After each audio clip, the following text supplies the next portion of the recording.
I don't believe in luck or fate or coincidence. I don't believe that planes can fly above heartache, and I don't believe that any car is fast enough to catch a dream.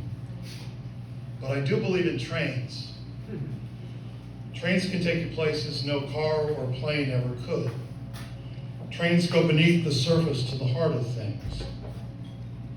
And because I believe in trains, I also believe in guardian angels. Because one night I took a subway train in Chinatown in New York City and was saved by one. And then somehow that same night, I became one. At 18, I was a very naive, dark-haired college basketball player, certain that I was headed any day now for the Hall of Fame. One night after a game in Madison Square Garden, I got drunk, as drunk as I have ever been, which is saying something. Waiting for the subway, I got separated from my friends. Uptown was home and downtown was lost. I stepped on the express train to Lost. At night in Manhattan, roaring through dark tunnels, it's easy to lose your way. I was alone and drunk, lost and now sick, and got off and on train after train until finally exhausted, I stepped onto a platform in a deserted Chinatown subway station. By now it was well past midnight. I slumped on one of the commuter benches and promptly passed out. Much later, I felt someone start to shake me, and I looked up into the face of a stranger. "You don't belong here," he said. I tried to answer, but all I could manage was the untranslatable lost language of Budweiser.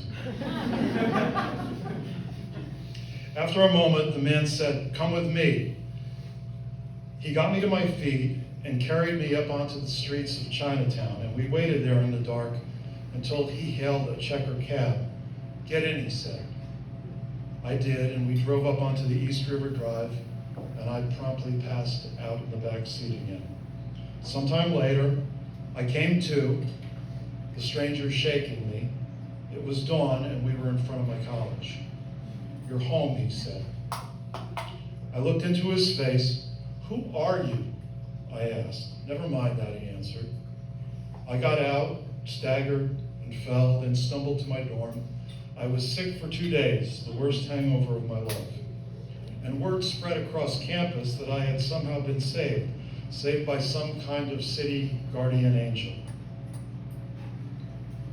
A couple months later, I got a call from a friend asking me to join him at a party 50 miles away in Connecticut.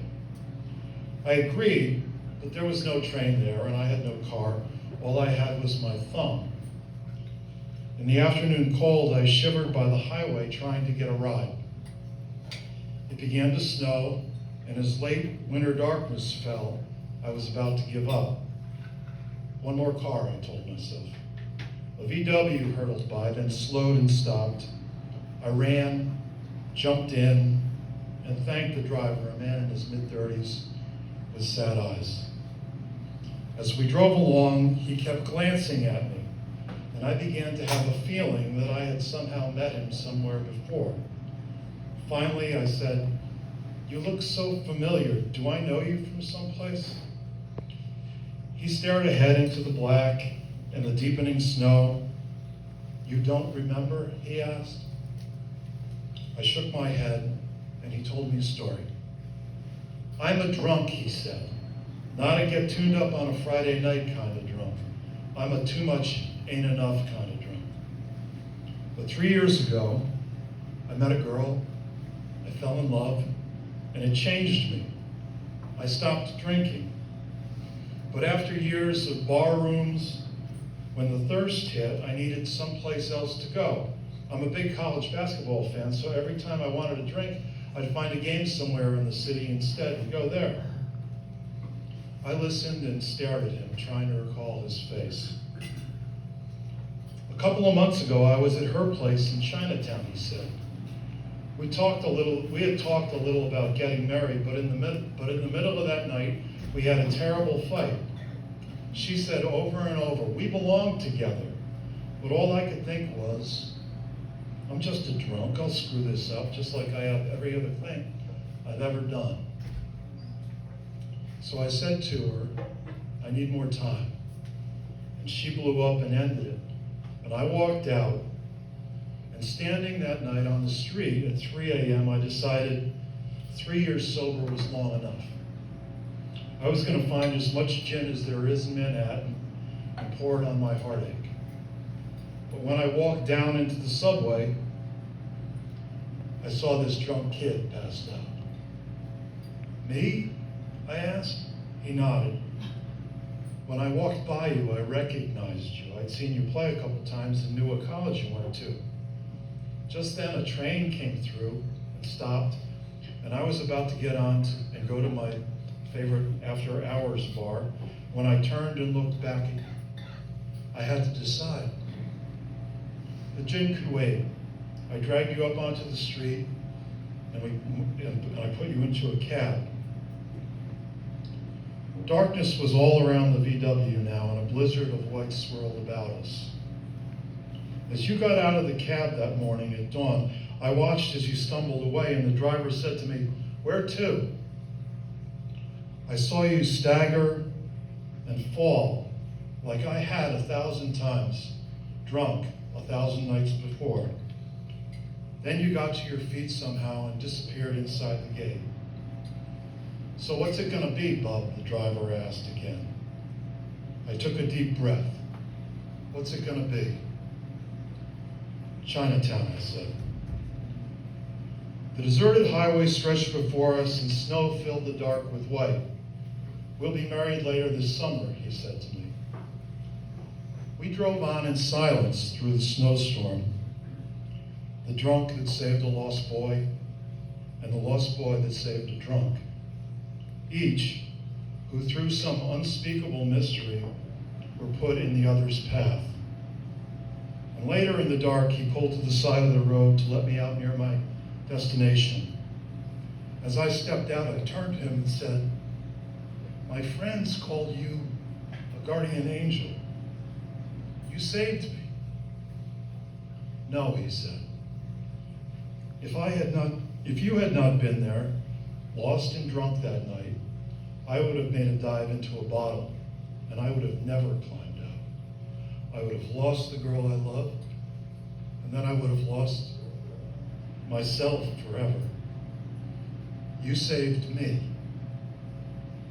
I closed the car door and looked up into the dark sky above, with the snow all around, overwhelming the black with the white. And I stood there watching the taillights disappear into that dark night. That was many years ago. And sometimes now I have a very odd feeling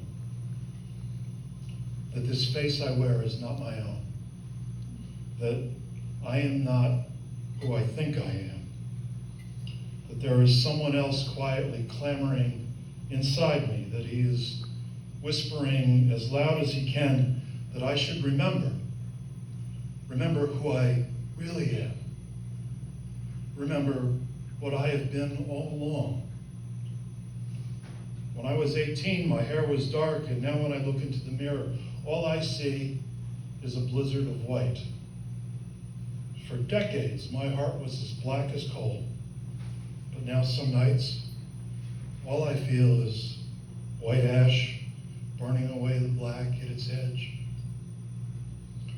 And sometimes now, just before sleep, I still see a stranger who once, many decades ago, saved me.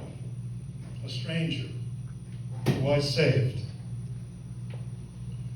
There are 8 million people in New York City. So I don't believe in coincidence. But I do believe in guardian angels. I met one. And long ago, I became one. And now, sometimes late at night, when my back aches, I think maybe, just maybe, I'm finally growing wings.